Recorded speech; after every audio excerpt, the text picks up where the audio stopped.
Hi, my name is Jagriti Avasthi. I have secured All India Rank 2 in a UPSC CSE 2020 examination, and I am here to share my strategy in brief with you all.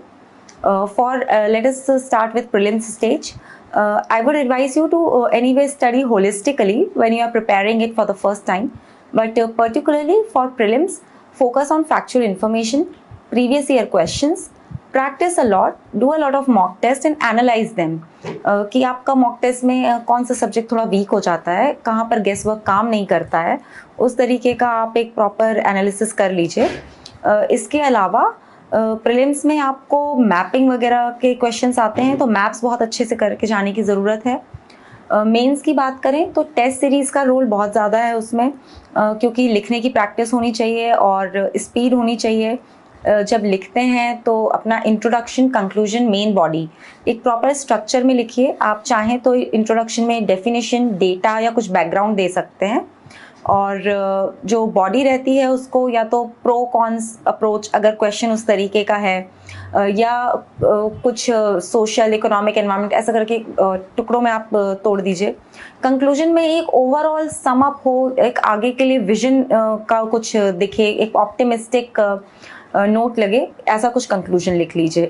Keywords समझ लीजिए, analyse, discuss, examine, illustrate, substantiate, इसका meaning क्या होता है. और mains में particularly आपको थोड़ा सा एक हटके ओपिनियन होना चाहिए, तो थोड़ा एग्जांपल्स यूज़ करिए, और जहाँ कहीं भी डेटा यूज़ करते हैं तो उसका सोर्स ज़रूर रखिए, लिखें, और सोर्स जो हो वो एकदम ऑथेंटिक हो. कि आईपीसीसी की कोई रिपोर्ट है, यदि एनवायरनमेंट की बात करें, मिनिस्ट्री का कोई डेटा है, इकोनॉमिक सर्वे का डेटा है, या यूएन की कोई एजेंसी है, ऐसा डेटा आप यूज़ करिए. ऑप्शनल के लिए भी टेस्ट सीरीज़ लगाइए और उसको करंट अफेयर्स से मैप करते जाइए. थोड़ा सा अगर करंट अफेयर्स का टच रहेगा तो आपका अच्छा एक आंसर तैयार होगा. अब बात करें इंटरव्यू की. इंटरव्यू में एक्चुअली इतनी कोई खास अलग प्रिपरेशन नहीं लगती, बस सेल्फ अवेयरनेस ज़रूरी है. आप कहाँ से आते हैं, आपकी सिटी, आपका state, entire country, entire world, and your own opinion in that. तो एक ओपिनियनेटेड अप्रोच रखिए जब आप उसमें स्टडी करते हैं. एक अपना ओवरऑल एक आउटलाइन बना लीजिए कि आप क्या सोचते हैं किसी भी चीज़ के बारे में. इन सब से अलग एक जो कॉमन थ्रेड रन करता है वो है करंट अफेयर्स. तो करंट अफेयर्स के लिए मैं कहूँगी कि आप कोई भी एक न्यूज़पेपर पढ़िए, द हिंदू पढ़ें या इंडियन एक्सप्रेस, जो भी सूट करता है. और नोट्स मत बनाइए, कंपाइलेशंस यूज़ कर लीजिए जो भी मार्केट में आपको सूट करे, आपके टेस्ट के हिसाब से हो. और उन कंपाइलेशन के भी नोट्स मत बनाइए, इनफैक्ट सिर्फ हाईलाइट करते चलिए.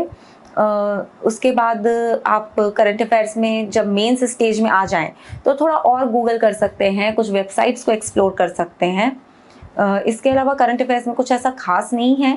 इंटरव्यू में पर्टिकुलरली राज्यसभा टीवी के वीडियोस, द बिग पिक्चर, क्योंकि एक उसमें बोलने का तरीका आपको आ जाएगा.